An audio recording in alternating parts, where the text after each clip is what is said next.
Hello everyone. तो आज की क्लास में मैं लेके आई हूँ प्रीपोजिशन ऑफ मूवमेंट का सेकंड पार्ट।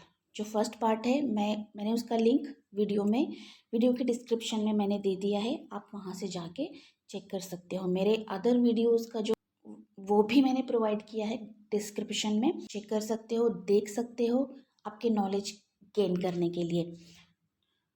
आज के प्रीपोजिशन हम देखते हैं। सबसे पहले मैंने फर्स्ट वीडियो में बताया था प्रीपोजिशन ऑफ मूवमेंट की डेफिनेशन, और अच्छे से मैंने इस कंसेप्ट क्लियर भी की थी कि प्रीपोजिशन ऑफ मूवमेंट बोलते हैं किसको। तो आज की क्लास में फिर भी मैं थोड़ा सा आपको बता देती हूँ। Preposition of movement show movement of an object from place to another, मतलब एक जगह से दूसरी जगह मूवमेंट करने के लिए जो मूवमेंट होती है, जो डायरेक्शन शो किया जाता है, उसको हम प्रीपोजिशन ऑफ मूवमेंट बोलते हैं। और ये अक्सर वर्ब के साथ यूज होता है, मतलब एक क्रिया बताई जाती है। तो ठीक है, चलिए वन बाय वन देखते हैं। लिए अवे फ्रॉम का मतलब क्या होता है? A movement away from a location, मतलब किसी भी चीज़, वो कोई पर्सन हो सकता है, वो कोई प्लेस हो सकती है, वो घर, हॉस्पिटल, इवन कोई सिटी हो सकती है, कंट्री हो सकती है। ओके, तो ऑब्जेक्ट हो गया, कोई भी प्लेस हो गया, कोई पर्सन हो गया, इससे दूर जाने के लिए जो मूवमेंट होती है उसको अवे फ्रॉम बोला जाता है। जैसे कि या हॉस्पिटल में हूँ, ठीक है, तो या समझो मैं हॉस्पिटल के पास हूँ। जैसे ये लोग दिखाई दे रहे हैं आपको हॉस्पिटल के सामने, समझो इसमें से कोई मैं हूँ और मैं इस हॉस्पिटल के दूर जा रही हूँ, मतलब I am going away from this hospital. ठीक है, तो मूवमेंट हो गई। कहाँ हो गई मूवमेंट? हॉस्पिटल से दूर जाने की मूवमेंट हो गई। Example, thief went away from the city so that the police did not catch him. Second, as soon as we came to know that there is a bomb in the bank, मतलब जैसे ही हमने सुना या हमें पता चला कि bank में बॉम्ब है, तो हमने क्या किया? Okay, as soon as we came to know that there is a bomb in the bank, so we started running away from the bank. running away from the bank, यहाँ पे away आएगा। अब देखिए, अब कि मैंने 3 एग्जाम्पल दिए यहाँ पे। अब कहाँ पे हम यूज़ कर सकते हैं? एन अपवर्ड मूवमेंट और moving in the north of an area of a country. ठीक है, पहले आप इतना डीप में मत जाइए, मैं आपको सिंपल तरीके से समझाती हूँ। तो देखिए, Rahul is going up the stairs, first example मैंने दिया है। राहुल क्या कर रहा है? ये स्टेयर्स के ऊपर चढ़ रहा है। Rahul is going up the stairs. Okay, second example मैंने दिया है प्लेन का। प्लेन इज गोइंग अप जा रहा है, मतलब प्लेन कहाँ पे जाता है? ऑब्वियसली आसमान में ही उड़ता है। Aeroplane is going up in the sky, ऐसे भी बोल सकते हो। ठीक है, नेक्स्ट देखते हैं। As soon as he saw the tiger he climbed up tree, मतलब जैसे ही उसने टाइगर को देखा, वो उसने क्या किया? वो पेड़ पे चढ़ गया। मूवमेंट क्या हो रही है? पेड़ पे चढ़ने की हो रही है। तो जैसे ऊपर चढ़ने की जब भी मूवमेंट होती है, हम वहाँ पे अप यूज़ करते हैं। ओके, ठीक है, यहाँ पे अप का कंसेप्ट तो क्लियर हो गया। जैसे कि हम अब कहाँ कहाँ पे यूज़ करते हैं हम? अब देखिए, इतना समझ लीजिए, अब हम जब उस कंडीशन में यूज़ करेंगे जब हम किसी चीज़ के ऊपर जा रहे हो। ओके, कहीं ऊपर जा रहे हो, चाहे वो सीढ़ी के ऊपर जा रहे हो, चाहे माउंटेन के ऊपर चढ़ रहे हो, हिल के ऊपर चढ़ रहे हो। प्लेन का भी एग्जाम्पल देखिए, मैंने यहाँ पे दिया है। प्लेन आसमान में ऊपर चढ़ रहा है, ऊपर की ओर चढ़ रहा है, तो इस कंडीशन में भी हम अप का यूज़ करेंगे। ठीक है, हम ऊपर जाना है, कहीं भी ऊपर जाना है, चढ़ना है, पेड़ पे चढ़ना है, तो हम अप का यूज़ करेंगे। ओके, 3 एग्जाम्पल हमने देख लिए। नेक्स्ट एग्जाम्पल देखते हैं डाउन का। अब ऊपर गए हैं तो नीचे तो आएंगे ना। ओके, तो राहुल ने क्या किया था? समझ लीजिए राहुल है। ओके, राहुल सीढ़ी के ऊपर चढ़ गया था, तो नीचे भी तो आएगा ना। देखिए, Rahul is coming down the stairs, और Rahul is walking down the stairs, इस तरह से हम बोलेंगे। डाउन मूवमेंट, मूवमेंट क्या हो रही है, वो नीचे आ रहा है, वो मूवमेंट हम शो कर रहे हैं, ठीक है। अब ये लोग हिल पे चढ़ गए थे, ओके, तो अब नीचे आ रहे हैं, तो they are coming down the stairs और they are walking down the stairs, okay. Is that clear? Up and down की कंसेप्ट बहुत सिंपल है, आपको जस्ट इतना याद रखना है, ऊपर जाना है तो अप, किसी भी चीज़ से नीचे आना है तो डाउन। अब movement away from something, okay, किसी चीज़ से दूर जा रहे हैं हम, ठीक है, तो वो मोमेंट हम कब यूज़ कर सकते हैं, जब हम किसी चीज़ से जुड़े हुए हैं, मतलब किसी चीज़ पर बैठे हैं और उससे हम सेपरेट हो रहे हैं, डायरेक्टली वहाँ से अलग हो रहे हैं।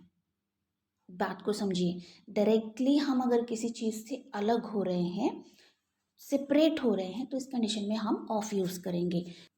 ये बच्चा ऑलरेडी इस टेबल पे है, तो ये क्या कर रहा है, डाउन आ रहा है, तो हम इसको क्या बोलेंगे, द बेबी इज कमिंग और the baby is jumping off the table, मतलब टेबल से वो अलग हो रहा है, जंप कर रहा है टेबल से अलग होके, of the table, okay, jump कर रहा है।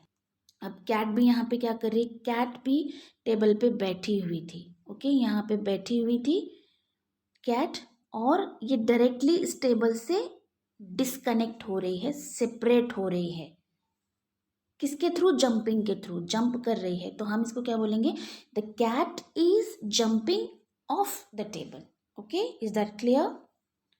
ओके, अलग कुछ एग्जाम्पल देख लेते हैं इससे रिलेटेड। देखिए, I remove all utensils of the kitchen counter, okay, तो मैं क्या बोल रही हूँ, मैंने सारे जो बर्तन थे, जो मैं ये भी बोल सकती हूँ जो कचरा था, जो अननेसेसरी सामान था, जो किचन काउंटर पे था, मैंने सारा वहाँ से हटा दिया, ओके, तो मैंने यहाँ पे ऑफ का यूज़ किया है, आई remove all utensils of the kitchen counter. Next देख लेते हैं, my baby had fallen of bed 8 days ago, मतलब मेरा बेबी पलंग से या बेड से नीचे गिर गया था 8 दिन पहले, ओके। मैं एक क्या बता रही हूँ यहाँ पे, मूवमेंट क्या हुआ, पलंग से नीचे गिरने की, सेपरेट होने की, मतलब वो एक पलंग से जुड़ा हुआ था बेबी, ओके, बेबी पलंग से, बेड से जुड़ा हुआ था, वो डायरेक्टली सेपरेट हुआ, किस मूवमेंट के थ्रू, गिरने की मूवमेंट हो गई, ओके, सेपरेट होने की मूवमेंट हो गई, तो हमने ऑफ का यूज़ किया, ऑफ बेड, ओके।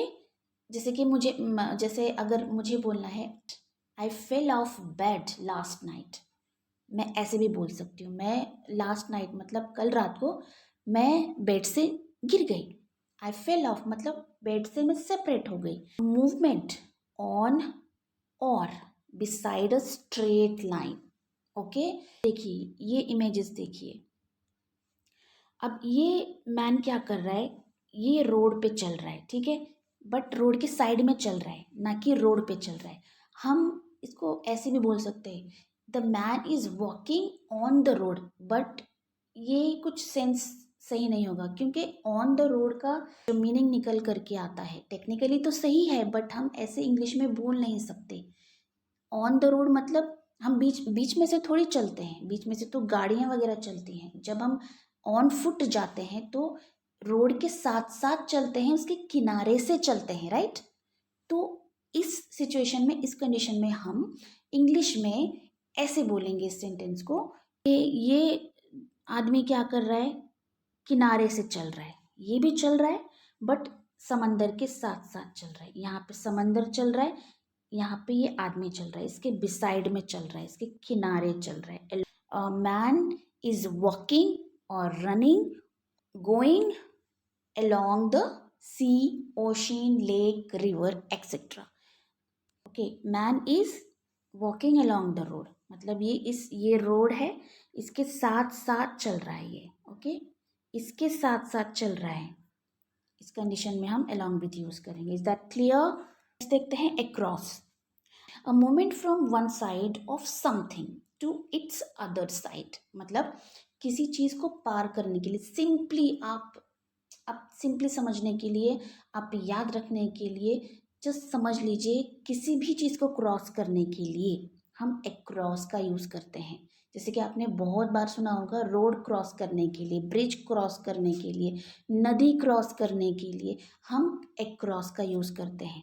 ओके, तो अक्रॉस का मतलब क्या होता है? किसी भी चीज़ को क्रॉस करने के लिए, क्रॉस करना है मीन्स उसके दो साइड तो ज़रूर होते हैं, तभी तो हम क्रॉस का यूज़ करते हैं, राइट. हम मूवमेंट शुरू करते हैं क्रॉस करने की वन साइड से और एंड करते हैं अदर साइड पे. दैट्स कॉल्ड क्रॉस करना. अब ये बच्चे क्या कर रहे हैं देखिए, यहाँ से उन्होंने इस पॉइंट से मूवमेंट स्टार्ट की और यहाँ उनकी ख़त्म होगी. ओके, इस तो ये स्टार्टिंग पॉइंट है और ये एंडिंग पॉइंट है.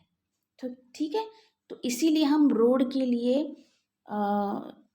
अक्रॉस का यूज़ करते हैं. मतलब इनको रोड पार करके जाना है. कैसे? क्रॉस करके जाना है रोड को, इसीलिए हम पूरी रोड को क्रॉस करना है. ये नदी के लिए भी हम वैसा ही यूज़ करेंगे. नदी को क्रॉस करके जाना है, पूरी नदी को क्रॉस करके जाना है, तो हम अक्रॉस का यूज़ करेंगे. देखिए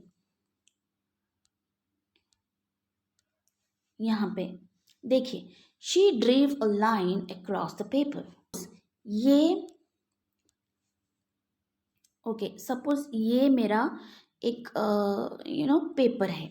ओके, यहाँ से लेके यहाँ तक ये मेरा पूरा पेपर है. तो मैं क्या कर रही हूँ, यहाँ से लेके पूरा यहाँ तक लाइन ड्रॉ कर रही हूँ. पूरे पूरे पेपर में लाइन ड्रॉ कर रही हूँ. ओके, तो इस कंडीशन में हम अक्रॉस का यूज़ करेंगे. यहाँ से स्टार्ट किया, पूरे पेपर जहाँ पे एंड होता है वहाँ पे मैंने एंड किया. ओके, स्टार्ट किया, लाइन ड्रॉ करना, एंड किया, स्टार्ट किया, एंड किया. ये पूरे पेपर में मैंने लाइन ड्रॉ की. ओके, तो इस कंडीशन में, इस सिचुएशन में भी हम अक्रॉस का यूज़ करते हैं. अक्रॉस, शी ड्रॉ या I draw a line across the paper. मैं लाइन ड्रॉ करती हूँ across the paper, across the paper. Okay, मैंने लाइन ड्रॉ की, पेपर में मैंने लाइन ड्रॉ की इस तरह से. यहाँ से स्टार्ट किया तो यहाँ पे एंड किया, तो मैं क्या बोलूँगी, I drew a line across the paper.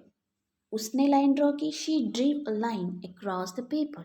Okay, across the paper, starting ending whole paper. Okay, is that clear? Second देखते हैं, we have to cross the road every day to go to school. मतलब हमें रोज road cross करके जाना पड़ता है school जाने के लिए. ओके, जैसे कि ये बच्चे कर रहे हैं, देखिए ये बच्चे कर रहे हैं. ठीक है, क्रॉस का मतलब आपको समझ में आ गया. ठीक है, अब देखते हैं नेक्स्ट, ओवर. अभी ये इमेज देख के आपको समझ में आ गया होगा कि ओवर हम कब यूज़ करते हैं. ओवर मैंने इससे पहले की जो क्लास मेरी थी प्रीपोजिशन ऑफ प्लेस में मैंने ओवर भी कवर किया था. ओवर प्रीपोजिशन हमने प्लेस की तरह उसमें यूज़ किया था, बट यहाँ पे हम ओवर यूज़ कर रहे हैं प्रीपोजिशन ऑफ मूवमेंट को दर्शाने के लिए. वो कैसे, देखिए आइए एग्जाम्पल के साथ समझते हैं. देखिए ओवर का मतलब समझ लीजिए पहले, eight the far side of something. वो पर्सन हो सकता है, प्लेस हो सकता है, कोई भी ऑब्जेक्ट हो सकता है. उसको क्रॉस करके जाना है, उसको पार करके जाना है, उसको बोलेंगे हम ओवर. ओके, आदमी क्या कर रहे हैं, ये जो डेस्क है, ये जो टेबल है, ये जो भी है, इसको यहाँ से स्टार्ट करके यहाँ पे पहुँच रहा है. कैसे? जंप करके. ओके, इस तरह से इसको क्रॉस कर रहा है. एक तरह से आप समझ लीजिए, एक इसको वो क्रॉस कर रहा है. कैसे? जंप करके, ना कि उस पर बैठ के. अगर उस पर बैठ के जाता वो, अगर वो आदमी यहाँ पे कूद के इस टेबल पे बैठता, तो हम यूज़ करते preposition on to. Like man is jumping on to the table. Okay, a man is jumping over the table. Past, at the far side of something, मतलब किसी चीज़ से होके गुजरना. सॉरी मतलब किसी चीज़ के पास से होके गुजरना। मैं हॉस्पिटल के पास से होके गुजरी तो मैं बोल सकती हूँ I walk past the hospital, मैं ऐसे बोल सकती हूँ। देखिए एग्जाम्पल से समझते हैं। ये लड़की जो है ये इस मैन के पास से होके गुजर रही है। एग्जैक्टली देखो उसके बहुत करीब से होके गुजर रही। I saw a thief running as I walk past that hospital, मतलब जब मैं उस हॉस्पिटल से गुजरी तो मैंने एक भागते हुए चोर को देखा। ओके, चोर को भागते हुए मैंने देखा।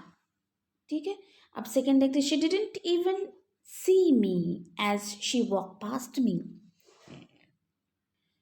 ये लड़की जा रही है और ये मैन बोल रहा है she didn't even see me और लुक एट मी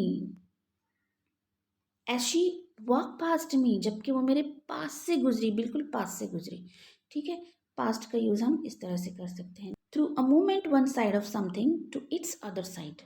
मूवमेंट हो रहा है किसी चीज, देखिए हमें कहीं जाना है, एक साइड से दूसरी साइड को जाना है, बट हमें किसी से होते हुए जाना है, किसी मतलब बीच में कुछ पड़ता है, उसको क्रॉस करते हुए, उसके बीच से होते हुए, उसको पार करते हुए हमें जाना है, उससे हमें गुजरना है, तो हम थ्रू का यूज़ करेंगे। अब जैसे कि अभी ये चूहे को देखिए, ये चूहा क्या कर रहा है, तो हम बोल सकते हैं rat is going through this pipe.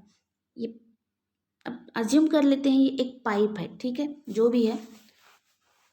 Okay, तो रैट को जाने के लिए इसको पार करना पड़ रहा है, इसके अंदर से होके गुजरना पड़ रहा है, तो हम इस कंडीशन में क्या यूज करेंगे, rat is going through this pipe. Okay, अभी टनल है, टनल से गाड़ी होके गुजर रही है, कार होके गुजर रही है। ठीक है, टनल से गुजर रही है, तो हम क्या बोलेंगे, द कार इज गोइंग और रनिंग थ्रू अ टनल। अब देखते हैं, they are all walk through the forest, मतलब वो सभी लोग जंगल के थ्रू चलते हुए आए। मतलब ऐसा नहीं है कि आप थ्रू तभी यूज़ करेंगे जब हमें कोई ऐसी चीज़ को पार करना हो, लाइक पाइप हो, टनल हो, कोई ऐसी चीज़ जो रैट का होल हो, इस तरह की चीज़ें ही अगर हमें पार करनी है तो हम थ्रू का यूज़ करेंगे। नो, अगर आप कोई झाड़ी को भी पार करते हैं, आपको ऐसा रास्ता मिलता है जहाँ पे झाड़ी है और बड़ी मुश्किल से आपको वो पार करते हुए, उसको क्रॉस करते हुए अपनी मंजिल को पाना है, एक साइड से दूसरी साइड उस झाड़ी के ज़रिए होते हुए, उससे गुजरते हुए आपको जाना पड़ रहा है, तो आप इस कंडीशन में भी थ्रू का यूज़ कर सकते हैं, राइट, थ्रू का यूज़ कर सकते हैं। अब सेकेंड एग्जाम्पल देते हैं, my mom saw outside through the window, मतलब मेरी मॉम ने खिड़की के बाहर देखा। कैसे देखा, झांकते हुए देखा, ऐसे खिड़की के सामने आई और खिड़की के बाहर उन्हें झांकते हुए देखना पड़ा, तो इस कंडीशन में हम थ्रू का यूज़ करेंगे। अब खिड़की है इसीलिए हम थ्रू का यूज़ करेंगे, नो, मैं आपको दो इसमें कंडीशन बताती हूँ कि समझो मेरे सामने एक विंडो है और मैं विंडो के ठीक सामने खड़ी हूँ, उसके दूर में खड़ी हूँ। ठीक है, विंडो के दूर ही खड़ी हूँ, अगर मुझे बाहर का जो नज़ारा है, जो भी मुझे देखना है, सिंपली अगर नज़र आ रहा है तो मैं थ्रू का यूज़ नहीं करूँगी। अगर मुझे सामने से देखना है, मुझे बाहर देखना है और जो मैं देखना चाहती हूँ मुझे इजीली नहीं दिख रहा है और मुझे खिड़की में से झांक के देखना पड़ रहा है, तो इस कंडीशन में मैं थ्रू का यूज़ करूँगी, जैसे कि मैंने सेकेंड एग्जाम्पल में बताया है। देखिए, my mom saw outside through the window, मेरी माँ ने खिड़की से झांकते हुए देखा, बाहर देखा। ठीक है, अब a cat came into the kitchen through window, यहाँ पे आप गौर करेंगे तो दो प्रीपोजिशन यूज हुए हैं, वो दोनों भी है प्रीपोजिशन ऑफ मूवमेंट, पहला है इनटू और दूसरा है थ्रू। अब यहाँ पे पास्ट की बात बता रहे हैं, अ कैट केम, कैट आई, ठीक है, कहाँ पे आई, इनटू द किचन, हम मूवमेंट बता रहे हैं, हम पूरा पास्ट में चले गए हैं, अभी जहाँ पे जब वो मूवमेंट हुई थी हम पास्ट में चले गए और जस्ट हम बता रहे हैं cat came into the kitchen. Okay, movement के साथ इनटू द किचन, एंड कहाँ से आई, थ्रू अ विंडो, विंडो से आई, विंडो विंडो को पार करके आई, ठीक है, विंडो से आई। Okay, is that clear? अब आगे बढ़ते हैं, अराउंड देख लेते हैं। अब यहाँ पे around, a movement surrounding an object to all the sides to the object. Okay, मतलब किसी भी ऑब्जेक्ट है, कोई भी ऑब्जेक्ट हो सकता है, कोई पर्सन हो सकता है, कोई प्लेस हो सकता है, इवन कोई सिटी, कंट्री, कुछ भी ले लो आप, ठीक है। अगर उसके सराउंडिंग में, उसके चारों तरफ कोई मूवमेंट हो रही है, ठीक है, वो बीच में है और उसके सराउंडिंग कोई मूवमेंट हो रही है, तो इस कंडीशन में हम यूज़ करेंगे अराउंड का, ठीक। ये बच्चे जो है पेड़ के चारों तरफ घूम रहे हैं, चारों तरफ घूम रहे हैं, तो हम इसको क्या बोलेंगे? द चिल्ड्रन आर प्लेइंग और रनिंग और walking around the tree. Okay, अब सेकेंड भी, यहाँ पे देखिए चारों तरफ पेड़ के ईंटें लगी हुई हैं, तो मैं बोल सकती हूँ there are bricks all around the tree. Okay, there are bricks all around a tree, और इसको मैं अलग तरीके से भी बोल सकती हूँ, like bricks are placed around the tree. मतलब पूरे जो ईंटें रखी हुई हैं, ईंटें कहाँ पे रखी हुई हैं? इस पेड़ के अराउंड में रखी हुई हैं, ठीक है, ये ईंटें रखी हुई हैं पेड़ के अराउंड में, ठीक है। इस तरह से मूवमेंट हो रही है किसी चीज़ के अराउंड में, इर्द गिर्द पूरे चारों तरफ मूवमेंट अगर हो रही है, तो उस कंडीशन में हम अराउंड यूज़ करेंगे। अंडर, अंडर कब यूज़ करेंगे हम? Movement below something. ये लड़की क्या कर रही है? गर्ल इज वॉकिंग और going under the ladder. Okay, अब मैन भी यहाँ पे क्या कर रहा है? देखिए, मैन भी सेम वर्क कर रहा है। मैन इज वॉकिंग और man is coming, Manning, walking, coming, जो भी आप बोलो, कहाँ से? Under a ladder. Okay, ladder के, सीढ़ी के नीचे से मूवमेंट क्या हो रही है? चलने की मूवमेंट हो रही है। कहाँ से चल रहे हैं? सीढ़ी के नीचे से। अभी हम कार का एग्जांपल भी ले सकते हैं, जैसे कि अभी हमें बोलना है कार जो है ब्रिज के नीचे से गुजर रही है, जा रही है, दौड़ रही है, जो भी है, तो हम क्या बोलेंगे? कार इज गोइंग और running under a bridge. Okay, bridge के नीचे से जा रही है, तो अंडर ये एक प्रीपोजिशन ऑफ प्लेस में भी हमने देखा था। प्लेस में हम किस तरह से यूज़ कर सकते हैं? कार अगर ब्रिज के नीचे है, खड़ी हुई है, कोई मूवमेंट नहीं है, सिर्फ पार्क की हुई है, तो हम बोल सकते हैं इस कंडीशन में प्रीपोजिशन ऑफ प्लेस की तरह उसको अंडर को यूज़ कर सकते हैं। बट हमें मूवमेंट शो कर रहे हैं, हम मूवमेंट शो कर रहे हैं। कार क्या कर रही है? जा रही है, रन कर रही है। कार को कोई चला रहा है, कार जा रही है, कहाँ से? Under a bridge, under a bridge. Okay, उसको जाने की मूवमेंट हो रही है, कहाँ से? Under a bridge. ओके, तो ये प्रीपोजिशन ऑफ मूवमेंट की लिस्ट में आएगा। बहुत से प्रीपोजिशन ऐसे हैं जो प्रीपोजिशन ऑफ प्लेस का भी काम करते हैं और प्रीपोजिशन ऑफ मूवमेंट का भी काम करते हैं, तो कंडीशन के हिसाब से हमें समझना चाहिए कि यहाँ पे कौन सा प्रीपोजिशन यूज हुआ है, प्रीपोजिशन ऑफ प्लेस है या प्रीपोजिशन ऑफ मूवमेंट है। Okay, she through a ball under a table, उसने बॉल को फेंका, कहाँ पे? मूवमेंट क्या हुई? बॉल फेंकने की हुई, कहाँ पे? Under a table. ओके, तो यहाँ पे हम हमारे ख़त्म हो जाते हैं सारे प्रीपोजिशन ऑफ मूवमेंट। ओके, तो प्रीपोजिशन ऑफ मूवमेंट के मैंने 2 पार्ट किए हैं। फर्स्ट पार्ट में मैंने ऑलरेडी डिस्क्रिप्शन में दे दिया है, ऑल प्रीपोजिशन भी सभी के लिंक मैंने डिस्क्रिप्शन में दे दिए हैं, आप वहाँ जाके देख सकते हो। आज की अगर क्लास आपने आपने समझ ली, मैंने बहुत ब्रीफ एक्सप्लेनेशन दिया है, आज की क्लास आप समझ गए हैं, तो आपको कोई दूसरा वीडियो देखने की ज़रूरत नहीं पड़ेगी। ओके, तो फिर मिलते हैं अगली नई क्लास में कुछ नए टॉपिक के साथ। Good luck, bye bye, and video पसंद आए तो लाइक एंड शेयर ज़रूर कीजिए और हमारे चैनल को सब्सक्राइब कीजिए